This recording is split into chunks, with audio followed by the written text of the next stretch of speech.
ಒಬ್ಬ ತೀರಾ ಬಡ ಕುಟುಂಬದಲ್ಲಿ ಹುಟ್ಟಿದಂಥ ಮಗ, ಆದರೆ ಸಂಸ್ಕಾರಯುತ ಪೋಷಕರ ಮಗ. ಕೂಲಿ ನಾಲಿ ಮಾಡಿ ಒಳ್ಳೆ ಶಿಕ್ಷಣವನ್ನ ಕೊಡ್ತಾರೆ, ದೊಡ್ಡ ಅಧಿಕಾರಿ ಆಗ್ತಾನೆ.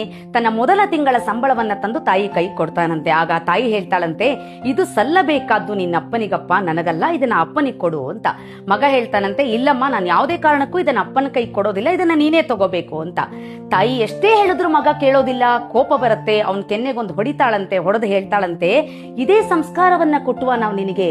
ನಿನ್ನ ಇವತ್ತಿನ ಈ ಸ್ಥಿತಿ ನಿನ್ನಪ್ಪ ಕೊಟ್ಟಂತ ಭಿಕ್ಷೆ. ಇವತ್ತಿನ ಈ ಜೀವನಕ್ಕೆ ಕಾರಣ ನಿನ್ನಪ್ಪ ಜೀವ ತೆಗೆದಿದ್ದಾರಪ್ಪ, ರಕ್ತವನ್ನೇ ಸುರಿಸಿದ್ದಾರೆ. ಇದು ಸೇರಬೇಕಾದ್ದು ನಿನ್ನಪ್ಪನ ಕೈಗೆ ಅಂತ ಹೇಳ್ತಾಳಂತೆ.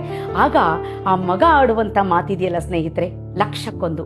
ಮಗ ಹೇಳ್ತಾನಂತೆ, ಅಮ್ಮ, ಇಷ್ಟು ವರ್ಷಗಳು ನಾನು ಅಪ್ಪನ್ನ ಅದು ಕೊಡಿಸಿ ಇದು ಕೊಡಿಸಿ, ಅದು ಬೇಕು ಇದು ಬೇಕು ಅಂತ ಎಲ್ಲವನ್ನ ಕೇಳಿದ್ದೇನೆ.